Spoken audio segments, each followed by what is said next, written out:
OFW ka ba? Siguraduhing OWA member ka paglabas ng bansa. Sa OWA, mabibigyan ka ng proteksyon, pati na ang iyong pamilya at laging nakatutok sa kalagayan at kagalingan ng mga miyembrong OFW bago umalis ng bansa hanggang pagbalik.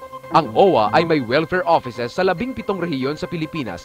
Para sa karagdagang detalye, makipag-ugnayan lamang sa OWA 24/7 hotline sa mga numerong 551-1560, 833-6992 o kaya ay maglagon sa www.owa.gov.ph.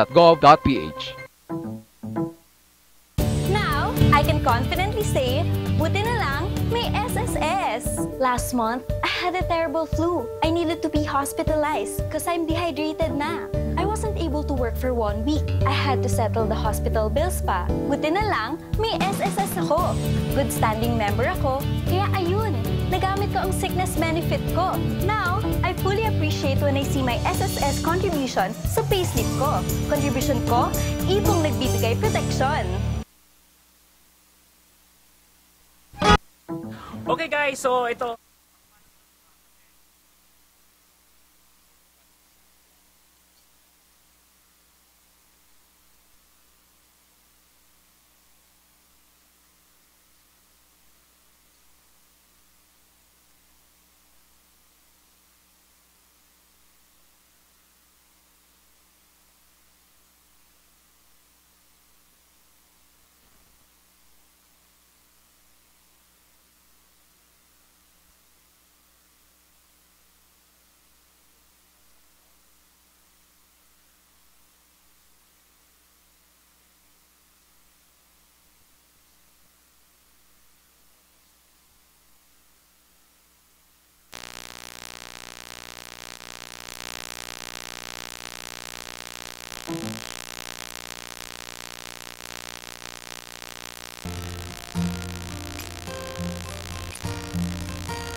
Kung tayo ay matanda na, sana'y di tayo magbago. Kailanman, saan may ito ang pangarap ko. Makuha mo pa kaya ako'y hagkan at yakapin. Hanggang sa pagtanda natin, nagtatanong lang sa'yo, ako pa kaya'y ibigin mo? Kung maputi na ang buhok ko.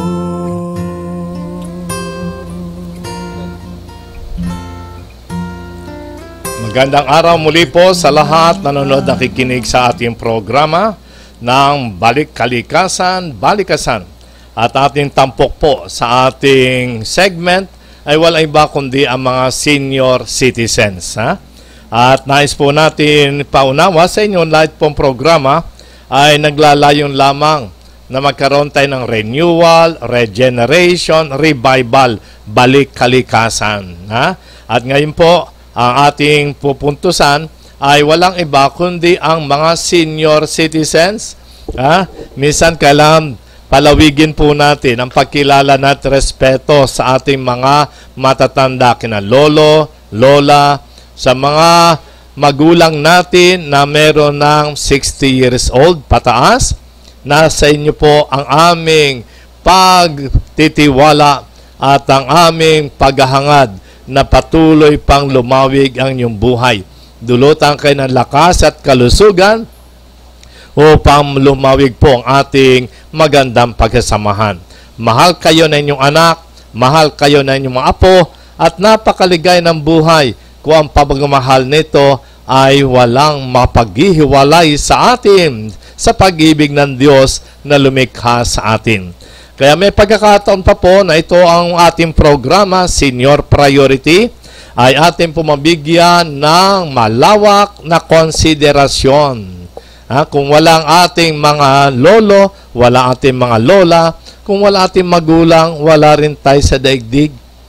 Kung hindi sila nagsakripisyo, hindi sila nagbanat ng buto, hindi sila ikay nagsikap na maitaguyod ang ating buhay bilang kanilang mga anak, hindi po natin mararating itong kagandahan ng ating buhay na nilalasap ngayon.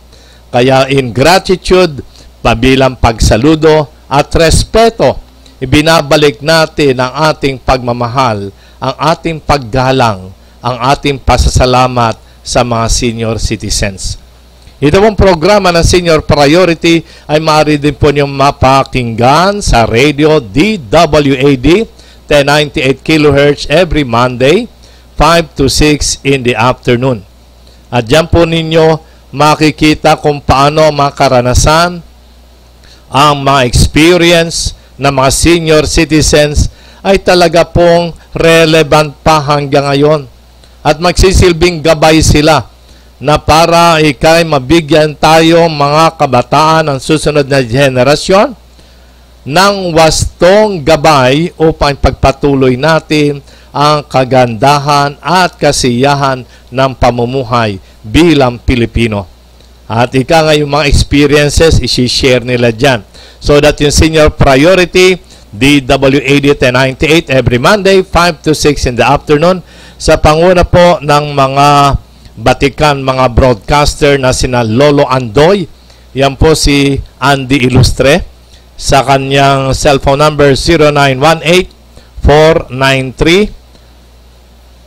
0918-493-9627, at si Lolo Berto, yan po si RB Castro, 0906-246-1929. So maganda po yan, ha? Every Monday sa radio mismo. At may telephone doon, 531-2660. So yung mga OFW, nais bumati sa inyong mga lolo't lola, sa inyong magulang, na senior citizens na magpasalamat kayo. Huwag niyong kalilimutan, napahalaga ng kanilang pagmamahal na ipinabadama sa inyo. At inyong duktungan ang kanilang dalisay na pag-aruga sa inyo.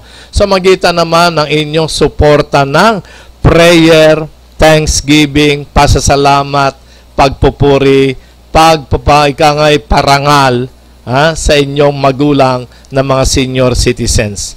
Huwag po kayo makakalimot, ikangay ang buhay natin dapat magpatuloy at ating lasapin yung mga karanasan nila, kanilang sakripisyo, kaya tayo nakarating na dito sa antas ng buhay, nakapag-aaral tayo, may trabaho na tayo, nariyan pa rin ang kanilang paglingap.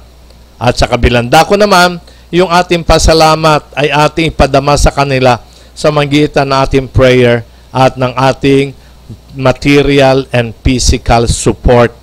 Maaring kailangan po nila yung gamot, kailangan nila yung ikangay paalaala, na huwag kayong ikangay mabahala dahil may nagmamahal sa inyo, senior citizens.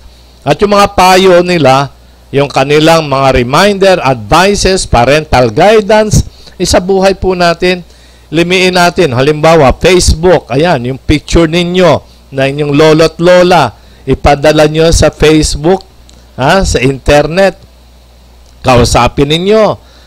Aliwin din nyo, wala na po imposible ngayon pagdating sa ugnayan. So, magitan ng communication, alam naman ninyo yan, at lalo nyo madarama na ang Diyos ng pag-ibig ay nasa piling ninyo.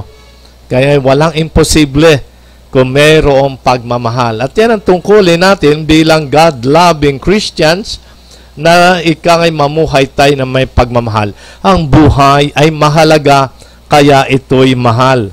Kaya naman, isang kasabihan din, ang nagmamahal ng dalisay ay nakangalaga ng buhay. Okay? So that ito ang napagandang programa. At maaaring din kayo makibahagi sa ating live streaming, www.ustream.tv/channel/Kakampi Online. At cellphone number 0906-246-1929. So that ito pong Senior Priority, meron tayong mga pictures. Now, nice din po natin ating pasalamatan yung ating pong mga CSR partners, yung Adams Travel, yan po mag-aasikaso para sa mga nais makarating sa Jerusalem, sa Holy Land. Magkakaroon po ng pilgrimage for peace sa November 23 sa Holy Land, Jerusalem. 7 days po yan. November 23 hanggang November 30. Courtesy at pasasumitan ng facilitation ng Adams Express Travel. Salamat kay Mamert Banati ng President at yan din kay Ana ang Marketing Manager na sila po nag-aayos. So may interesado po maka-join. 7 days ito kaya medyo mura. Hindi ito katulad ng 12 days package. 7 days package po ito kaya lesser. So that more or less one half ng regular 12 days package ang magiging budget ninyo. Hindi na kailangan ng visa. Importante, passport lang. At yung mga may trabaho naman, ito magandang gift ninyo sa inyong magulang, kay lolo at kay lola. Once in a lifetime, sa buong buhay ng God-loving Christians, mga Katoliko man, mga Orthodox o anuman born again, ito ang maganda ninyong pasalubong, pakimkim. Itong bonus ninyo sa inyong magulang. Kung kayo nakarating sa abroad at kumikita kayo, bigyan naman yung pagkakataon, i-treat ninyo ang inyong magulang para maka-join sa Pilgrimage for Peace sa Holy Land, Jerusalem. Kita ninyo. Ngayon pa po, mag-ipon-ipon na kayo kasi meron lang po tayong isang buhat kalahati para mag-coordinate. Sa mga interesado, mag-text lang po kayo dito sa Bukas Palad Philanthropia 0906-246-1929 na inyo nababasa sa inyong screen. At siyempre, ang chaplain niyan ay si Father Philemon Castro. So, sa mga senior citizens, hindi lang kayo mag-enjoy ng 20% courtesy at benepisyo ng ating pamahalaan na ito'y nagre-recognize sa mga kahalagahan ng mga buhay ng mga senior citizens na sila po ang founding fathers. Tinuturing nakibahagi sa pag-unlad ng ating bansa at ngayon naman, umabot sila ng 60 years old, mabigyan sila ng counting incentive man lamang. 20% sa mga pagkain na kanilang bibilhin. 20% sa pamasahe, sa mga barko, sa mga bus, at maging sa aeroplano. Pero sa Pilgrimage for Peace, sa tourism, wala pong 20%. Mura na po, adjusted na yan. So that, ito po ang batayan itong ating napapakinggat, nararanasan ng mga senior citizens na mga benepisyo. Bakit po ganon? Ayon po sa Expanded Senior Citizens Act of 2003, according sa Republic Act number 9257, ay ito po ay batay sa Article 4, Rule 2 ng Declaration of Policies and Objectives. Ang Declaration of Policies and Objectives, Article 4, ay nagsasaad po ng ganito. Pursuant to Article 15, Section 4 of the Constitution, it is the duty of the family to take care of its elderly members while the state may design programs of social security for them. In addition to this, Section 10 in the Declaration of Principle and State Policies provides, quote, the state shall provide social justice in all phases of national development. Further, Article 13, Section 2 provides, the state shall adopt an integrated and comprehensive approach to health development which shall endeavor to make essential goods, health, and other social services available to all the people at affordable cost. There shall be priority for the needs of the underprivileged, sick, elderly, disabled, women, and children. Closed quotation mark. So that napakaganda po ito ayon sa ating saligang batas. Ito po tungkulin ng ating pamahalaan na ikangay magkaloob ng mga social justice sa lahat ng antas ng kaunlaran ng bansa. Ito po ay ikangay nagpapaalaala rin na ang pamilya po ay may pangunahing tungkulin na alagaan at asikasuhin ang mga nakakatanda. Samantalang ang ating pamahalaan ay magkakaroon ng mga programa ng Social Security tulong sa kanila. At tulong, number one, tulong sa iyo na ikaw ay anak. Ikaw ang magmamalasakit sa iyong magulang at tutulungan ka ng gobyerno. Yan ang ating magiging partnership. So that ang ating pa pong pinasalamatan sa ating partnership, yung Load Central, the 3,000 Club in the Philippines, sa pangunguna po ni Bing Grande, ang president ng the 3,000 Club in the Philippines. At nais din natin pasalamatan, of course, ang Adams Express Travel, ang Helsinki Tours and Transport Incorporated, ang Mansor Security and General Services with telephone numbers 588-0167, ang Extreme Paintball Philippines na may telephone numbers 564-4100, at meron silang play areas Enchanted Kingdom, Santa Rosa City. Nais din po natin pasalamatan ang CSR partner natin, ang Ox Printing Services, na sa panguna ni Henry Autor, ang General Manager. Ang kanyang shop ay nasa Sukat, Paranaque.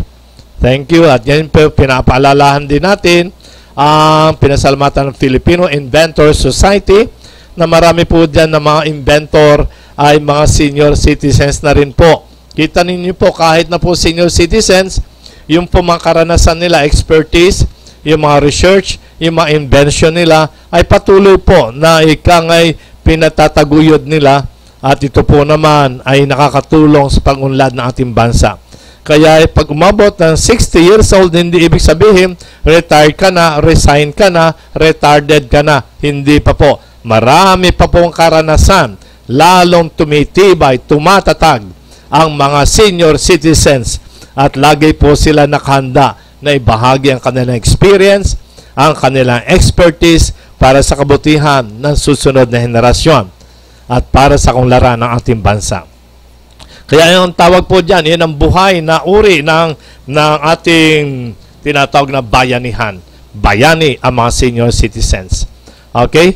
At siyempre, nais po natin ibigay pa ang ilang paalaala kung paano tayo makatulong sa PowerPoint na exhortation to almsgiving. Okay? Exhortation to almsgiving.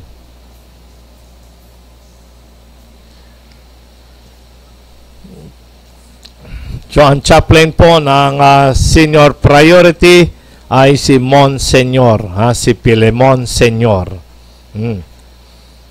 Okay?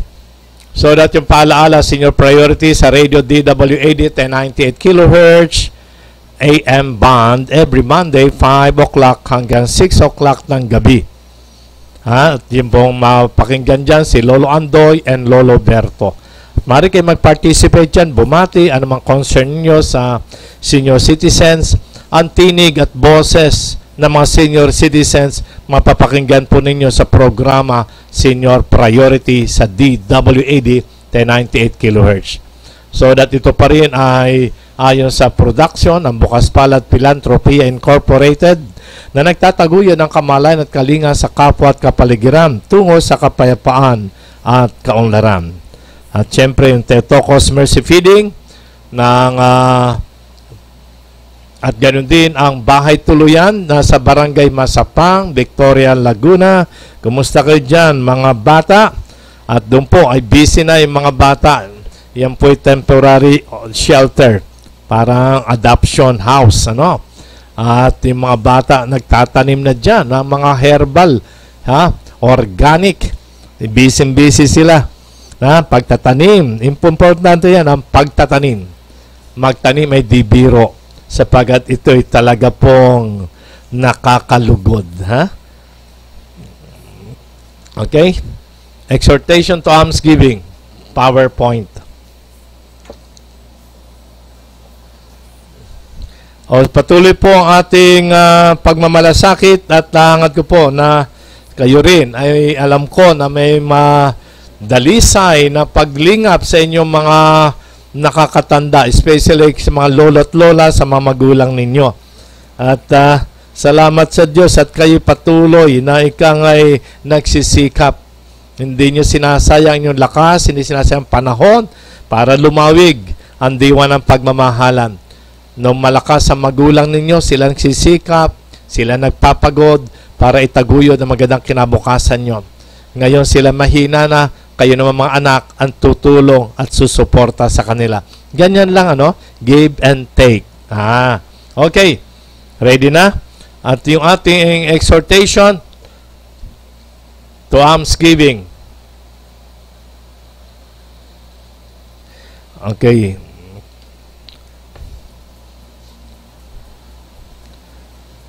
So that ang ating pong TV channel /Kakampi Online, mapanood na rin po niyo sa YouTube.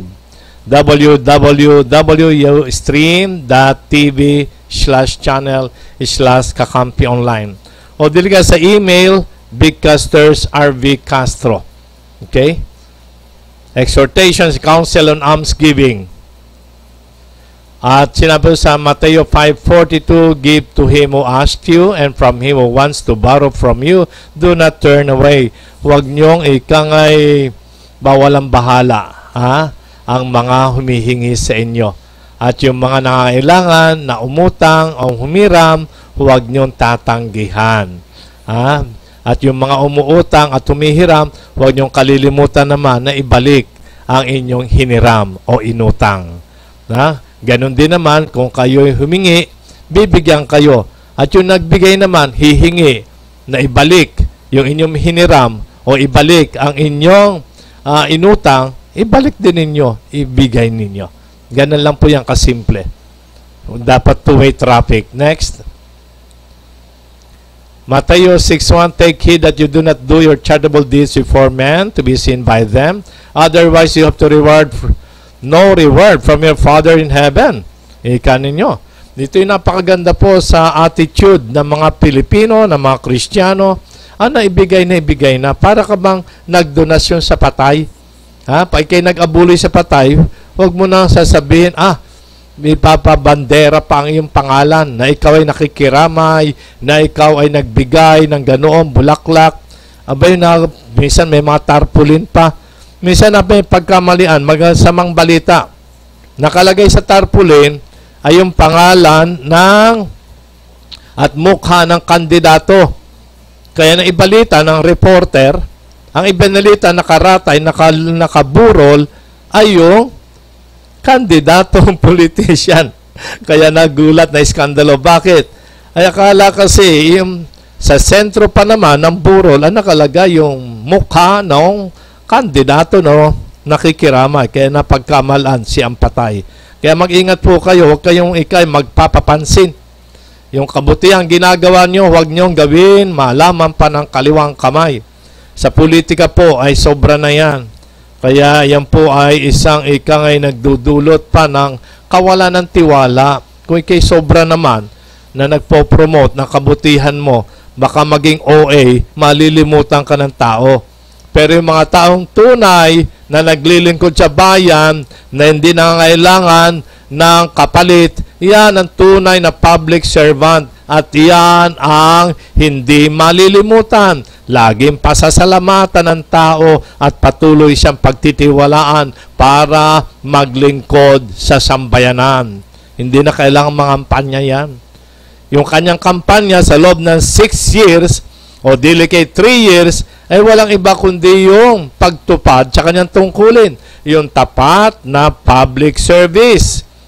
At hindi na kailangan kumandidato yan, hindi na kailangan mangumpanya sapagkat sinagawa lang niya ang dapat niyang gawin bilang pinagkatiwalaan ng bayan at yan po suswertihin. Sa mga Kristiyano, ganun din po. Yung kung ikaw ay nagbigay, nag-abuloy, huwag mo na sasabihin na, hoy, nagbigay ng abuloy dyan, huwag mo na kwentahin yon, donation. At ganun din naman, kung ikaw ay naghandog ng panalangin, ay napakaganda yan. Ipanalangin mo lahat yung kabuti ng kapwa. Ipanalangin mo umuusig sa iyo. Ipanalangin mo umaaway sa iyo. Ipanalangin mo sila na pagpalain, huwag sumpain. Yan ang attitude ng Kristiyano. Yan ang way of life ng mga martyrs. San Esteban, binabato. Pero lumuhod siya at ipinagdasal niya sa Diyos, huwag mo po silang parusahan o ipataw sa kanila ang kaparusahang ito. Patawarin mo po sila. Ganun ang prayer. And then ang prayer lagi may kasamang fasting. Sa halip na kain ng kain, ipamigay mo na yung kinakain mo. Ay ngayon ng mga tao mahilig mag-sumba-sumba para mag-dieta, para mamayat, magbawas ng taba. Pero yung tinatawag na physical exercise, magre-reduce, magda-diet without prayer, ay madelikado po yan. Nakakasakit din. Kaya kung gusto mo mag-dieta, mamayat, maging malusog ang katawan mo, huwag ka namang kumain. At yung pagkain na yan, ibigay mo na lang sa mga nagugutom. Halimbawa, sa Bahay Tuluyan, doon sa Barangay Masapan, Victoria, Laguna. At itulong mo na rin, bigay mo sa Theotokos Mercy Feeding ng Bukas Palad. Dili kayo sa 3,000 Club, dyan po sa NFWC Building sa Pasay City. Lahat po yan, ikangay channel ng ating pag-ibig. Na kung paano natin nararanasan ang pag-ibig ng Diyos, dapat naman i-share natin ang pagmamahal na ito, ang ating paglingap sa kapwa. So that we practice prayer, fasting, and charity.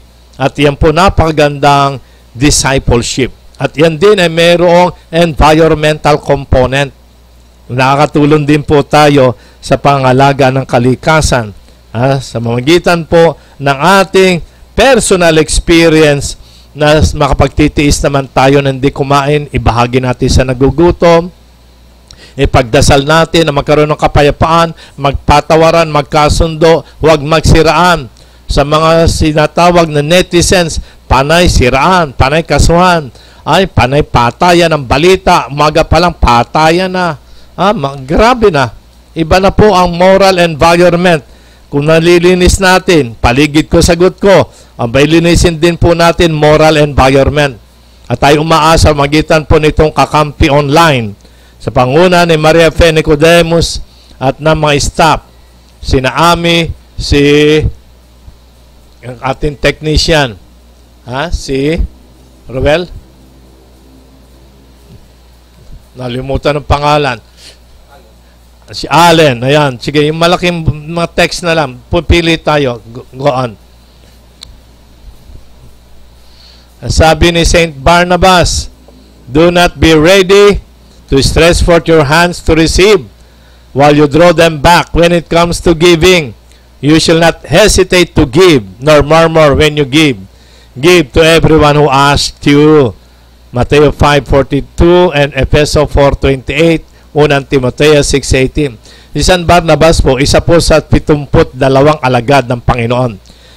Meron pong 12 apostoles, meron pang 72 disciples.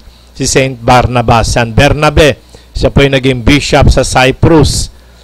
Namuhay nung panahon 70 to 130. Sabi niya, huwag kang laging ikay pakitan tao. Huwag pakikita bukas ang iyong palad para tumanggap.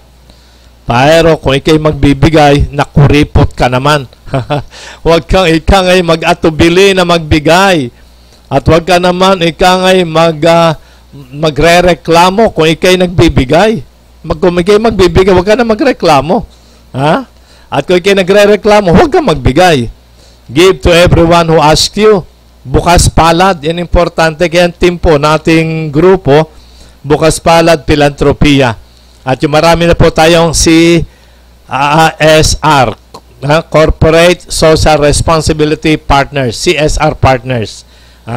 At ikangay buhayin po natin yung mga diwa ng aral ng banal na kasulatan at sinabuhay po yan ng ating Panginoon Kristo, ng mga apostoles, ng mga disciples, ng mga early Christians, at yan po yung nababasa niyo sa screen.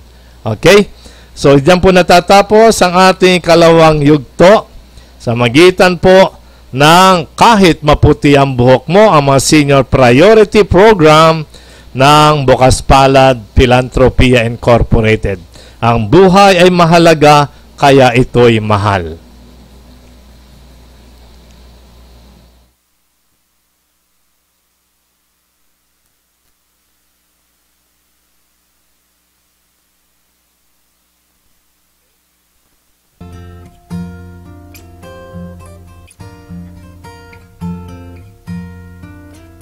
Kung tayo ay matanda na, sana'y di tayo magbago.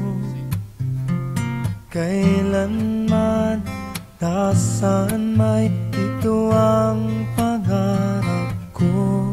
Makuha mo pa kaya ako'y hagkan at yakapin.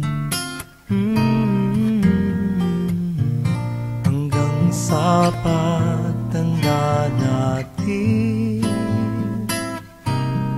nagtatanong lang sa'yo, ako pa kaya'y ibigin mo? Kung maputi na ang buhok ko,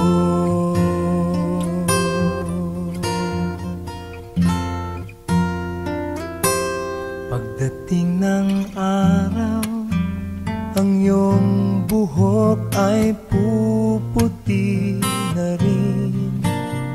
Sabay tayong mangangarap ng nakaraan sa atin. Ang nakalipas ay ibabalik natin. Ipapaalala ko sa'yo ang aking pangako na ang pag-ibig ko'y lagi sa'yo. Kahit maputi na ang buhok ko, na na na na na na na